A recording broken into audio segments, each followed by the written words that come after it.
Galera, assisti Gênesis, os 4 primeiros episódios. Não era a minha intenção assistir, porém eu vi algumas pessoas, alguns comentários sobre a novela nas mídias sociais, alguns falando bem, outros criticando, a maioria anônimo, né? Mas vi algumas pessoas famosas também. Um comentário chamou minha atenção que foi do Daniel Araújo. O Daniel Araújo tinha aquele personagem pastorzão, tinha ou tem, não sei, eu era inscrito no canal dele, curtia bastante os vídeos, era muito inteligente, ele fazia humor não com o evangelho, mas com os evangélicos, e dentro desse humor ele criticava muita coisa no meio evangélico e trazia ali umas correções. Então assim, era bacana, né? Para mim era até produtivo o canal dele. Depois deu uma mudada, aí ele parou com o pastorzão e tal, aí eu acho que voltou, não sei como que está hoje, mas na época eu curtia bastante. E ele diz no Facebook que a novela é horrível, é péssima e que os efeitos especiais beiram o ridículo. Bom, isso despertou minha curiosidade, claro. E também durante a semana acabei achando um site de notícias aí falando que a novela conseguiu colocar os dinossauros e o homem junto. Opa, peraí, cara, então deixa eu conferir isso aí, né? Aí fui lá, achei no Daily, assisti os 4 primeiros episódios e, cara, assim, tem muitas coisas realmente para falar sobre essa novela. Já vi aí o pastor lá, Martino Porcela, eu acho, fazendo um vídeo de 1h30 de cada episódio. Não farei isso, vou pegar os 4 episódios aqui, devo gastar uns 20 minutos da tua paciência, do teu tempo, mas não sai daí, tem muita coisa bacana e interessante que eu gostaria de falar com você. Bom, a primeira cara, que você precisa se inscrever no canal, ok? Se inscreve no canal, aciona o sininho para o YouTube te avisar todas as vezes que eu produzir conteúdo novo. E se gostou, manda joinha, larga o dedo no joinha aí, cara. Me ajuda a aumentar a relevância do canal e do vídeo em si, ok? Então vamos lá. A primeira coisa que eu queria considerar é o início. Porque o início não é o princípio.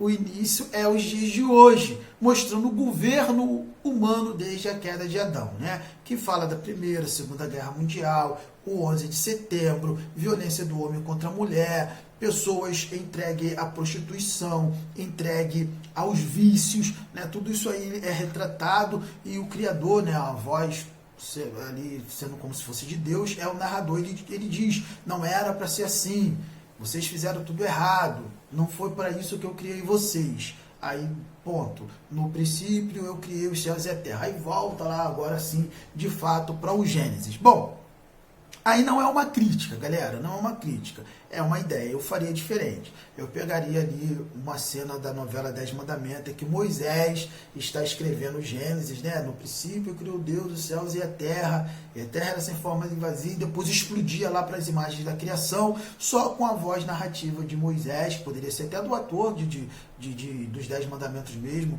que protagonizou Moisés. Cara, eu acho que ia ser bem bacana, tá? Mas, como eu tô te falando, não é crítica. Eu só faria assim, tá? Eu viajo na maionese e na hora eu imaginei isso. Mas, agora sim, tem alguns problemas a partir de agora, né? O primeiro é que quando narra a criação de Lúcifer, mostra ele regendo os anjos do céu e tal, o coral celestial, depois narra a sua queda. Qual o problema aí? O problema é que essa história, ela não está em Gênesis, tá? E, na verdade, a gente pode dizer que ela está e não está na Bíblia. Por quê? Porque existem 2 linhas de interpretação. Ela está baseada em Isaías 14, que inclusive aparece na tela, tá? No início lá, Isaías 14, 12, 14, Ezequiel 28, 12, 16, Lucas 10, 18 e Apocalipse 12, 7 e 9. Tá? Então, assim, onde que está o problema? É que esses textos, existem muitos teólogos que acreditam que eles de fato se referem a Lúcifer, a Satanás e a sua queda. Ou seja, é como se a Bíblia abrisse uma janela de revelação da eternidade passada para poder nos contar a história e queda de Satanás. Tá? Muita gente crê nisso. Eu, particularmente, creio nisso. Porém, existe também uma grande parte, mas uma mega parte da teologia que acredita que esses textos não se aplicam a Lúcifer e sua queda. que Isaías 14, 12, 14 está falando da queda de Babilônia, e que Ezequiel 28, 12 e 16 está falando da queda do rei de Tiro, que foi um personagem real, que existiu. Tiro era uma cidade, esse rei existiu, e a Bíblia está usando de figura de linguagem, de uma linguagem poética, para poder denunciar tanto a queda de Babilônia quanto do rei de Tiro. Porém, a gente sabe também que a Bíblia ela trabalha muito isso. Ela pega um personagem como exemplo para contar uma outra história. Então, pode ser que seja de fato a Babilônia e o rei de Tiro, mas também pegando a oportunidade para falar da queda de Satanás. E lá em Lucas, né, Jesus está conversando com os discípulos ali de boa, os discípulos todo bobo, né, falando que saíram para evangelizar e que os demônios se submetiam a eles e tal, aquele negócio todo. Jesus no papo tranquilão, de repente parece que ele abre um parênteses e fala assim: eu via Satanás cair do céu como uma estrela. Entendeu? Então, é muito interessante isso. E Apocalipse também fala a respeito da peleja que teve no céu. Miguel e seus anjos batalhavam contra o dragão e seus anjos batalhavam contra o Miguel, e o dragão perdeu, né? Perdeu, negão. E caiu e não foi mais achado lugar para ele, né? E foi precipitado, foi atirado para a terra, ele juntamente com seus anjos. Há uma parte da teologia que também acha que esse texto em si não tem nada a ver com o passado, e sim com o futuro, com algo que vai acontecer no período tribulacional ainda, tá? Então, bom, se tem essas duas vertentes, é muito razoável que numa novela como essa não se aplicasse esse ensinamento, ok? Até porque Gênesis não conta, não tem a narrativa da criação de Satanás, de Lúcifer, não tem, cara. Então não acrescentou em nada. Mas atrapalhou a experiência de assistir a novela? Sinceramente, não. Você pode assistir tranquilo. Eu assisti e curti muito. Porém, de novo, né? Se existe duas vertentes, por que você vai colocar uma como verdade, né? E me estranha até que o consultor da novela é o doutor Rodrigo Silva, que é um arqueólogo, é um professor de teologia, é um professor de hebraico. Ou pelo menos ele saca bastante de hebraico. Mas, vamos lá. Aí vem um outro problema, né? Quando Lúcifer é precipitado para a Terra, aí mostra lá os dinossauros, né? E assim o site mentiu. O site falou que a novela conseguiu colocar os dinossauros e um homem junto. Mentira, não. O dinossauro existe num tempo anterior à criação do homem, tá? E aí vem o problema. Que o problema é que isto é uma teoria. É a teoria do abismo. É a teoria do abismo que diz que o mundo não foi criado sem forma e vazio. Houve uma criação anterior, que ela era perfeita, onde habitavam os dinossauros, aquele período, né? Período paleontólogo, período jurássico, período glacial, todos esses períodos aí que você estuda lá na escola. Então, que isso tenha existido lá atrás, antes da criação do homem, antes da Terra ser sem forma e vazia. E que uma catástrofe, um cataclisma, pôs fim a esse período. A ciência diz que um meteoro caiu na Terra e destruiu tudo. A novela botou que foi Satanás e seus anjos que caiu na Terra e destruiu tudo.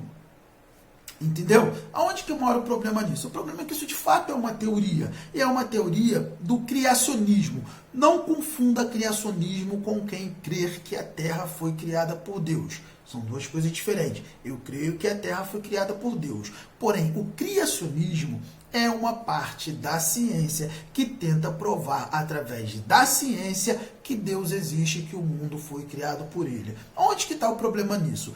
Eu entendo, e sou eu, que jamais eles conseguirão provar. Por quê? Porque o dia que eles conseguirem fazer isso, eles estarão resumindo Deus a um tubo de ensaio.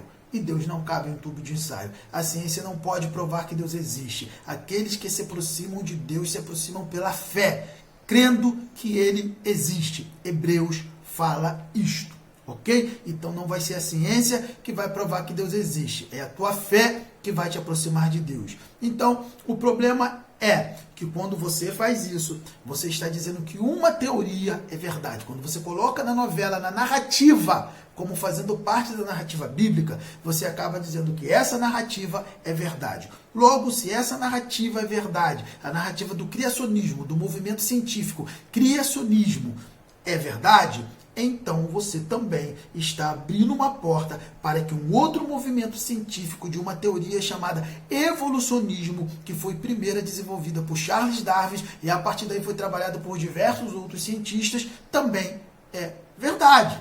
Entende? Então existe um perigo aí, existe um problema aí. Tá? Então não precisava, poderia passar sem isso, mas resolveram usar a história toda ali, aplicar a ciência e tal, isso aí é um problema. E passa um pouco pelo Dr. Rodrigo Silva, porque ele se diz um cientista, né? Como arqueólogo, ele se diz um cientista, e eu já vi ele defender, inclusive, essa tese, se eu não me engano, no programa do Jô Soares. Ele já defendeu essa tese. Então, existe um problema aí, ok? De novo, impede, atrapalha a experiência de assistir a novela? Não. Eu curti muito, eu gostei muito. Aí, beleza, vamos para o fato da criação. Primeiro, segundo, terceiro, quarto, quinto dia, tudo conforme a Bíblia narra. Sexto dia, o homem foi criado, né? O Criador criou com as suas próprias mãos, soprou na narina do homem fôlego de vida, o homem se fez alma vivente, pô, show, cara, todo aquele negócio de dar nome aos animais. Aí vem uma crítica que eu vi, né, do Daniel Araújo, de que os efeitos especiais beiram o ridículo. Cara, de boa eu não achei. Dá pra ver que é digital? Dá. O dinossauro, os leões, né, tudo ali, que a girafa que tá perto dele, do ator, dá pra ver? Dá. Cara, atrapalha? Não. Comparado com a Globo, mesmo lixo. Mesma coisa, se a gente for tratar de lixo, é o mesmo lixo, entendeu? Se comparado com os blockbusters de Hollywood, como Avatar, como Vingadores, todo esse negócio aí que usa muito, né? Muita tecnologia digital, cara, comparado com isso é um lixo. Porém, quando eu me presto a assistir um programa feito por uma televisão brasileira, eu tenho que saber que foi feito por uma televisão brasileira e que os recursos não são comparados dos Estados Unidos ao de Hollywood. Assim como quando eu assisto, tipo, Os Vingadores e assisto, tipo, a série, né, dos agentes da S.H.I.E.L.D., cara, eu vou perceber que existe uma grande diferença. Os efeitos especiais não são os mesmos, porque o dinheiro é colocado nos Vingadores, no blockbuster de Hollywood, são 100 milhões, 200 milhões por aí, para lucrar 1 bilhão, 2 bilhões por aí. Agora, o dinheiro colocado numa série de TV, pô, nem se compara, porque você não espera alcançar tudo isso na série de TV, entende? Então, cara, você fazer esse tipo de comparação é ridículo, até porque você fazer a comparação com o que a Globo já apresentou de efeitos especiais, pô, não foge muito. Ok? Não foge muito. Então é querer olhar uma novela evangélica com má vontade, tá? Então, a partir daí veio o período ali da inocência de Adão, a criação de Eva, pô, eles vivendo aquele love todo lá no jardim, pô, relacionamento com Deus, né? Eva fala que vê o sorriso de Deus em Adão, pô, muito bacana isso, né? Deus falando que Adão poderia comer de todos os frutos do jardim, menos da árvore do conhecimento do bem e do mal. Acho que fiquei triste que não apareceu a árvore da vida, poderia ter aparecido, eu pelo menos não captei, só captei a árvore do conhecimento do bem e do mal. A serpente enganando Eva, depois Adão comendo consciente, aí depois a partir daí tudo que eles sofreram, né, tanto dor, mágoa, medo, ressentimento, ódio, se afastando de Deus, né, indo pro lado negro da força, se afastando de Deus, cara, tudo isso aí muito legal, muito interessante, causou assim uma angústia dentro de mim, né, e ver tudo aquilo, Adão tratando Eva mal, né, cara, de forma grosseira, tudo aquilo ali, Eva atrás dele, Adão, por favor, pediu perdão, ele, pô, agora não tem mais que pedir perdão, cara, coisas que rolam no relacionamento do homem e da mulher, né, do casado, por quê? Porque é o efeito ainda do pecado, da queda humana, né? Aí depois o nascimento de Caim e Abel, o nascimento das meninas, mano, aí é outra viagem, né? Cara, pra que militar contra o feminismo numa novela? Pra que fazer isso? Não tem porquê, mas tá ali as filhas de Adão e Eva, né? Tipo, que o efeito do pecado criou o feminismo. Eu não quero, vou para um lugar que não precisa de homem, a gente não quer homem, a gente vai viver sem o homem, a gente pode viver sem o homem. Cara, eu fiquei com medo que elas fossem fundar Temícera, a Ilha Paraíso da Rainha Hipólita e da Princesa Diana, que mais conhecida como Mulher Maravilha. Eu fiquei com medo, cara, que eles colocassem as Amazonas na novela, mas não rolou isso. Enfim, desnecessário. completamente desnecessário. Por quê? Porque tanto o machismo como o feminismo e vários outros ismos, cara, são efeitos do pecado. Isso todo mundo sabe. Então não adianta você militar só pelo feminismo, cara, ou contra o feminismo, porque o machismo também é efeito do pecado. Mas avançando, depois vai ali o relacionamento de Abel, né, com Deus e tal, Caim matando Abel, meus olhos chegaram a suar ali naquele momento, Caim foge, vai lá para a cidade que as irmãs dele fundaram, né, pega uma delas como esposa, aí um monte de imbecil, velho, ali era a sobrevivência da raça humana. Se o mundo acabar e ficar só um casal, a partir daí vai vir a raça humana, não tem nada de parental não, entendeu? É povoar a terra. Vai povoar de quê, filhão? Vai povoar da pedra? Vai povoar do chimpanzé? Vai pegar a chimpanzézinha ali, vai meter o pirão para poder nascer um homenzinho? Um hominídeo, né? Não, um neandertal? Não. Então foi de fato assim, tá? Não tem nada com isso. Um monte de imbecil aí criticando, velho. Questão de chover antes do dilúvio. Me mostra na Bíblia onde diz que não choveu antes do dilúvio. De novo, é uma outra teoria, que pode ser verdade, também pode ser mentira, né? Se você olhar uma estufa de terrário, você vai ver que forma ali uma gotícula de água em cima, de vez em quando cai. Se a terra é uma estufa, de vez em quando poderia cair ali, nada de um temporal, mas aquela chuva. Porém, o momento ali era Deus se relacionando com Adão e Eva. Quando Adão fala, tá calor hoje, né, Eva? Aí Deus faz chover em cima deles, eles ficam felizes, obrigado, Pai. E depois, naquele momento sublime, né, cara, o ponto máximo da série, da novela, quando Adão cai a ficha que tudo que eles estavam vivendo era culpa dele, não de Eva, era dele, a responsabilidade era dele. Foi com ele que Deus falou para não comer. Eva foi enganada, ele desobedeceu porque quis, e ele chora, cara, chora, se reconcilia com Deus, canta uma canção do Paulo César Baruch, Jardim da Inocência, e ali, velho, eu chorei mesmo, eu chorei, e eu fiquei pensando nisso vários dias depois. Por quê, cara? Porque eu me vi em Adão. Quantas vezes eu fico chateado com Deus, quantas vezes eu fico com raiva de Deus, quantas vezes eu me afasto de Deus por causa das minhas dores, dos meus problemas, das minhas dificuldades, quando na verdade tudo é culpa minha, são as minhas decisões, as minhas atitudes. Foi eu tentar tomar a minha vida nas minhas mãos, ao invés de deixar nas mãos do Criador, que me causaram todas essas dores, cara. E eu vi, velho, que eu sou Adão, e eu preciso todos os dias fazer como Adão, dobrar o meu joelho, chorar e falar, Pai, eu tenho saudade de ti, eu tenho saudade de quando tu era meu amigo. Lembra de Jó? Jó fala isso. Ah, que saudade dos tempos em que o Todo-Poderoso era meu amigo. Cara, é demais isso, cara, você poder entender, perceber, cara, que tudo ruim que você vive por causa das tuas ações, das suas atitudes, porque você se afastou de Deus por causa do pecado que corre em você, velho. Então, eu me vi em Adão, e ali eu chorei, e pra mim foi o ponto máximo da série, da novela. Depois dá um salto, aí vem um problema. Vem um problema que pra mim já é heresia, tá? Que demorou muito para poder cair a ficha, que era Noé indo até a cidade de Lameque, a cidade chamada Enoque, né? Aquela cidade era a cidade Enoque, onde morava a descendência de Caim, buscar uma filha de Lameque para ser sua esposa. Gente, aí é um problema. E o Rodrigo Silva, o doutor Rodrigo Silva, tá ali para não deixar esses problemas acontecerem, ok? Embora, é claro, que eu já vi ele defendendo Ellen White. Então, vamos lá. Qual o problema disso? É tentar explicar o porquê que o pecado, ou como o pecado, atravessou o dilúvio. Porque se o dilúvio foi para purificar a terra e a humanidade caída, pegando a família de Noé, que era justo e temente a Deus, logo, a nova natureza a partir daí, a nova criação a partir do dilúvio, seria uma criação regenerada e a humanidade regenerada também. Então, como que o pecado atravessou? A explicação que eles dão implicitamente é que Noé casou com a linhagem caída de Caim, e essa linhagem caída de Caim trouxe o pecado posterior ao dilúvio. Cara, a Bíblia não fala isso. E é muito perigoso você fazer uma coisa que a Bíblia não fala, tá?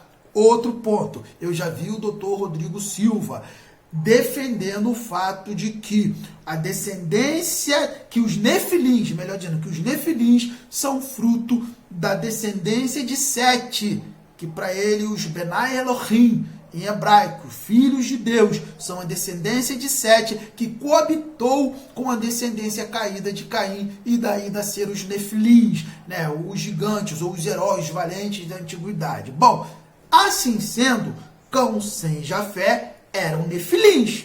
Partindo do que ele defende, Cão sem Jafé eram nefilins. Entende? Então, assim, os nefilins atravessaram a natureza completamente caída, atravessaram o dilúvio. Então tem um problema, tem uma heresia aí, tá? O que atrapalha a minha experiência de ver a série? Não, mas a novela, mas me faz abrir os olhos. Eu preciso estar com os meus olhos abertos. Você deve assistir a novela? Cara, é melhor do que assistir a porcaria que a Globo coloca dentro da sua casa, ok? Porém, pegue tudo que está sendo dito na novela e compare com as verdades das Escrituras. Eu fiz isso. Eu fui lá em Gênesis, li até o capítulo 7 de Gênesis, para ver se havia, de alguma forma, como contextualizar tudo o que eles falam de Caim ali. Não tem, velho, da linhagem de Noé casando com a linhagem de Caim. Não tem. Eu não lembro de nenhum versículo bíblico defendendo isso, ok? Então, que essa novela seja um ponto de partida para você voltar à palavra de Deus, ok? Para você voltar a ler as Escrituras. Compare tudo com as verdades das Escrituras. Uma outra coisa que tem é o silêncio de Adão, né? Como Adão se omite nos problemas. Isso é algo que eu e você, homem, agora falando para homem, nós carregamos em nós até hoje, tá? Nós nos omitimos de coisas importantes. Principalmente na criação dos filhos, dentro de casa, relacionamento dentro de casa, o homem tende a se omitir. É uma herança que nós carregamos de Adão e precisamos lutar contra isso, ok? Se gostou, compartilhe. Se concorda, comente. Se discorda, comente também. Dê o sininho, acione o sininho, dê o joinha, beijo no coração. Paz de Cristo Jesus. Até a próxima!